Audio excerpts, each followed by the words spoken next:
Hello, नमस्कार दोस्तों। मैं अर्पित आपके अपने YouTube channel IAS PCS academy में आप सभी का स्वागत करता हूं। एक बार फिर हम आज प्रैक्टिस सेशन लेकर आए हैं, तो आइए आज का प्रैक्टिस सेशन स्टार्ट करते हैं। पहला क्वेश्चन है, शिक्षा मनोविज्ञान का क्षेत्र इतना विस्तृत है तभी लोग मानते हैं। मतलब शिक्षा मनोविज्ञान का क्षेत्र इतना विस्तृत है तो लोग क्या मानते हैं? जहाँ व्यवहार है वहीं मनोविज्ञान है। कहा भी गया है शिक्षा मनोविज्ञान एक व्यवहार है, तो जहाँ व्यवहार है वही मनोविज्ञान है। ठीक है ना। ऑप्शन डी, जहाँ विज्ञान है वही मनोविज्ञान गलत। जहाँ हवा है तो गलती है, आपको पता चला घर ये सब गलत है। जहाँ व्यवहार है वही मनोविज्ञान है। नेक्स्ट, शिक्षा मनोविज्ञान के अंतर्गत शिक्षा से संबंधित संपूर्ण व्यवहार तथा व्यक्तित्व आ जाता है। यह कथन किसका है? यह कथन किसका है? मतलब शिक्षा मनोविज्ञान के अंतर्गत शिक्षा से संबंधित संपूर्ण व्यवहार और व्यक्तित्व दोनों आ जाते हैं शिक्षा मनोविज्ञान के अंतर्गत। यह कथन किसका है? तो यह कथन स्किनर का है। किसका है? स्किनर का। नेक्स्ट,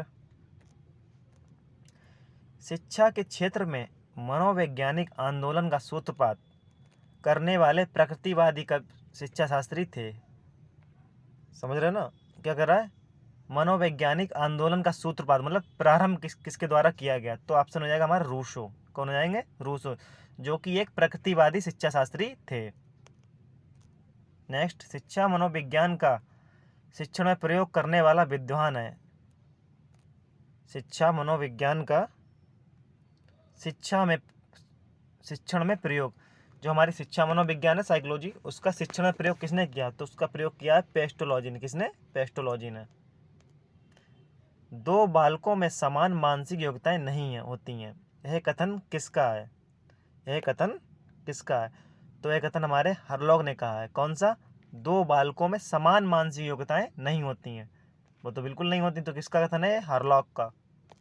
नेक्स्ट, संवेदना ज्ञान की पहली सीढ़ी है। संवेदना ज्ञान की पहली सीढ़ी। यह कैसा विकास है? मतलब संवेदना पूछ रहा है, तो संवेदना क्या है? हमारा मानसिक विकास है। संवेदना हमारे मन से ही उत्पन्न होती है, तो हमारा मानसिक विकास है। तर्क, जिज्ञासा तथा निरीक्षण। तर्क, जिज्ञासा तथा निरीक्षण शक्ति का विकास होता है। किसमें होता है? 7 वर्ष की आयु से, 11 वर्ष की आयु से, 9 वर्ष की या 6 वर्ष की। तो 11 वर्ष की आयु से हमारा तर्क और जिज्ञासा मतलब जानने की इच्छा होती है। मतलब बच्चा पूछने लगता है कि ये कैसे हुआ, क्यों हुआ, किस प्रकार। तो ये 11 वर्ष की आयु से स्टार्ट हो जाता है। एडोलसेंस शब्द लैटिन भाषा के एडोलसियर से बना है, जिसका अर्थ है, एडोलसेंस का अर्थ क्या होता है? तो आप लोगों को पता ही होगा, परिपक्वता की ओर बढ़ना। परिपक्वता की ओर बढ़ना, एडोलसेंस मतलब वयस्क अवस्था।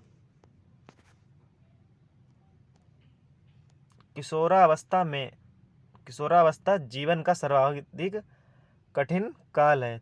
किशोरावस्था जीवन का सर्वाधिक कठिन काल है। किसने कहा है? एक किलपैट्रिक ने। किसने कहा है? किलपैट्रिक। नेक्स्ट, मापन किया जाने वाला व्यक्तित्व का प्रत्येक पहलू व्यक्तित्व का भिन्नता का अंश है। यह कथन है। क्या कह रहा है? मापन किया जाने वाला व्यक्तित्व का प्रत्येक पहलू वैयक्तिक विभिन्नता का अंश है। यह कथन किसका है? तो आइए देखते हैं ऑप्शन किसका है। स्किनर का है, थॉर्नडाइक का है, क्रो एंड क्रो का है, गैरेट का है। तो ये हमारा ऑप्शन हो जाएगा स्किनर। ये बात किसने कही? स्किनर ने। शिक्षा की दृष्टि से बालक की महत्वपूर्ण आवश्यकता क्या है? शिक्षा की दृष्टि से बालक की महत्वपूर्ण आवश्यकता क्या है? सही शिक्षा की आवश्यकता, अच्छे भोजन की, अच्छे कपड़ों की। देखिए ये बात तो सही है, लेकिन सबसे बेस्ट ऑप्शन हो जाएगा हमारा डी। क्या? बालकों के साथ मनोवैज्ञानिक व्यवहार की आवश्यकता है। बालकों के साथ आप अवैज्ञानिक व्यवहार नहीं करेंगे, अमानवीय मतलब मनोवैज्ञानिक उसके अनुकूल करेंगे। तो ऑप्शन डी हमारा हो जाएगा। मानव शरीर का आकार किस ग्रंथि की सक्रियता से बढ़ता है? मानव शरीर का आकार किस ग्रंथि से सक्रियता से बढ़ता है? तो हमारा हो जाएगा पीनियल ग्रंथि। कौन सी? पीनियल ग्रंथि से आकार मानव का बढ़ता है। बालक की वृद्धि रुक जाती है। बालक की वृद्धि रुक जाती है कब? देखिए, शारीरिक परिपक्वता प्राप्त करने के बाद, विवाह होने के पश्चात, लगभग 16 वर्ष पश्चात, जीवन पर्यंत चलती रहती है। वृद्धि की बात कर रहा है, विकास की नहीं। तो वृद्धि जीवन परिपक्व, शारीरिक हम शारीरिक रूप से परिपक्व हो जाएंगे जब हमारा लिमिट, मतलब एक हर व्यक्ति की अलग अलग होती है, तो उसके अनुकूल वो हो जाएगा। मतलब जैसे कहते नहीं, वो वृद्धि एवं विकास हमारे वातावरण एवं वंशानुक्रम का प्रभाव है। तो वही है, मतलब जितनी हम परिपक्वता प्राप्त कर लेंगे, एक निश्चित समय बाद हमारी रुक जाएगी। तो ऑप्शन ए हो जाएगा। बाल विकास को कितने भागों में बांटा जा सकता है? बाल विकास के चार में बांटा जा सकता है। किसमें? चार भागों में बांट सकता है। बाल्यावस्था का समय क्या है? बाल्यावस्था का समय बताइए आप लोग। तो बाल्यावस्था का समय है जन्म से 5 वर्ष, शैशवा 12 से 18, 4 से 8, 5 से 12, 5 से 12, फिर 12 के बाद किशोरावस्था। बालक के विकास की प्रक्रिया एवं विकास शुरुआत होती है। बालक के विकास की प्रक्रिया एवं विकास की शुरुआत कहाँ से होती है? मतलब व्यक्तित्वहीन से, गलत। अंतर्मुखी व्यक्ति से, मतलब अपने आप में मग्न रहेगा वो। उभयमुखी से, बहिर्मुखी से विकास की प्रक्रिया शुरुआत होती है। बहिर्मुखी मतलब सब जगह ढल जाना अपने आप को। मतलब कोई व्यक्ति बहिर्मुखी होता है तो सबसे अच्छा माना जाता है। शिक्षा मनोविज्ञान किस प्रकार का पूर्वानुमान कर सकता है? शिक्षा मनोविज्ञान किस प्रकार का पूर्वानुमान कर सकता है? देखिए, कार्य कारणों के संबंधों को ज्ञान करके समुचित भविष्यवाणियाँ, ये सभी। शिक्षा मनोविज्ञान किस प्रकार का पूर्वानुमान कर सकता है? पूर्व का अनुमान लगा सकता है। उसके संबंधों को जानकर, उसके संबंधों को ज्ञान करके, किस प्रकार के व्यक्ति है ये। तो ऑप्शन बी हो जाएगा हमारा। शिक्षा मनोविज्ञान शैक्षिक परिस्थितियों के मनोवैज्ञानिक पक्ष का अध्ययन है, यह कथन है। शिक्षा मनोविज्ञान शैक्षिक परिस्थितियों के मनोवैज्ञानिक पक्ष का अध्ययन है। किसका है? ट्रो का। किसका? एक कथन ट्रो का है। आप मुझे बालक दे दीजिए, आप मुझे बालक दे दीजिए, आप उसे जैसा बनाना चाहते हैं मैं उसे वैसा ही बना दूंगा। यह कथन किसका है? यह जो वाक्य है बहुत फेमस वाक्य है, और इसके हैं वाटसन, मतलब हमारे व्यवहारवादी हैं जो वैज्ञानिक, मनोवैज्ञानिक वाटसन, उन्होंने एक कथन कहा है।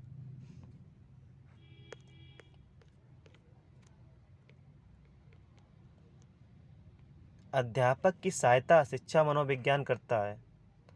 अध्यापक की सहायता शिक्षा मनोविज्ञान करता है मूल्यांकन विधियों के ज्ञान से, पाठ्य पुस्तकों के चयन में, बालक को समझने के लिए, उपयुक्त सभी।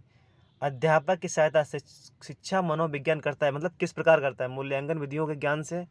तो हमारा आप समझेगा डी, मतलब इन सभी से करता है। देखिए, मूल्यांकन विधियों के ज्ञान से, पाठ्य पुस्तकों के चयन से, बालकों को समझने के लिए। बच्चे बच्चे को माँ का दूध ना मिलने पर किसका दूध दिया जाना चाहिए? तो ये तो पता ही होगा सबको। किसका? बता पाएगा कोई? गाय को। गलत। हमारा ऑप्शन होगा सी। बकरी का जो दूध होता है बहुत हेल्दी होता है छोटे बच्चों के लिए, लेकिन हम लोग पिलाते किसका है? गाय का। क्योंकि गाय का ही बढ़िया। तो लेकिन जब बच्चा 6 मंथ, मतलब 6 माह का होता है ना, तो हमको माँ की जगह उसे बकरी का दूध पिला सकते हैं। बच्चे को लगभग कितने महीने के अंदर हंसना आ जाता है? बच्चे को लगभग कितने महीने के अंदर हंसना आ जाता है? हंसने की बोल रहा है। तो 3 महीने में बच्चा हंसने प्रारंभ कर देता है। देखा भी होगा आपने, अपने घर में बच्चे होंगे छोटे आए। जन्म के समय बच्चे का भार लगभग कितना होता है? जन्म के समय लगभग बच्चे का भार कितना होता है? तो एक मतलब स्वस्थ बच्चा के रूप में 3 से 4 सबसे अच्छा माना जाता है। 3 से 4। जन्म के समय बच्चे की लंबाई लगभग कितनी होती है? जन्म के समय बच्चे की लंबाई लगभग कितनी होती है? तो 1 से 1/2 फीट लगभग इतनी होती है। आज देखिए बड़ा लॉजिक क्वेश्चन का मैं जो फैक्ट वाले हैं, फैक्चुअल क्वेश्चन है, तो आप लोग इन्हें, क्योंकि ये क्वेश्चन आते हैं आपके भी, ऐसी बात नहीं है कि आएंगे ज़रूर इस टाइप क्वेश्चन, तो इसलिए आप लोग इनको ध्यान रखें। जिन बातों को किसी प्रकार से मापा जा सकता है, मतलब जिन भी बातों को किसी प्रकार से मापा जा सकता है और जिनमें ऊर्ध्वमुखी बढ़ावा होता है, उसे क्या कहते हैं? बुद्धि या वृद्धि? देखिए और ऑप्शन देने की ज़रूरत नहीं है, पहले क्वेश्चन देखिए। जिन बातों को किसी प्रकार से मापा जा सकता है और उनमें ऊर्ध्वमुखी बढ़ावा होता है, तो वृद्धि कहलाती है। क्या कहलाती है? हमारी वृद्धि।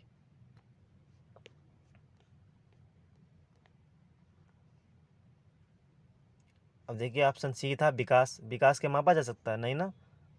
वृद्धि मापी जा सकती है, तो विकास कैंसिल हो गया और लास्ट लाइन में से कोई नहीं। बौद्धिक शब्द किससे बना है? बौद्धिक शब्द किससे बना है? तो बौद्धिक शब्द हमारी बुद्धि से बना है। बालक अपनी शैशवावस्था में किस अधिगम के द्वारा सीखता है? बालक अपनी शैशवावस्था में किस अधिगम के द्वारा सीखता है? तो प्रत्याक्षात्मक रूप से। उसके सामने जो है वो उससे सीखता है, प्रत्याक्षात्मक रूप से। शारीरिक विकास का क्षेत्र है। शारीरिक विकास का क्षेत्र क्या है? स्नायु मंडल, मांसपेशियों की वृद्धि, एडुगेनल ग्लैंड्स, या ये सभी? तो हमारे शरीर में सारे पार्ट आते हैं, तो ये हमारा ऑप्शन हो जाएगा डी, ए सभी। शिक्षा मनोविज्ञान का संबंध है। शिक्षा मनोविज्ञान का संबंध है किससे? देखिए, केवल मनोविज्ञान से, केवल दर्शन से, केवल मानविकी से, या ये सभी से? तो इन सभी से। शिक्षा मनोविज्ञान के अंदर मनोविज्ञान भी आता है, दर्शन भी आता है और मानविकीय भी आता है।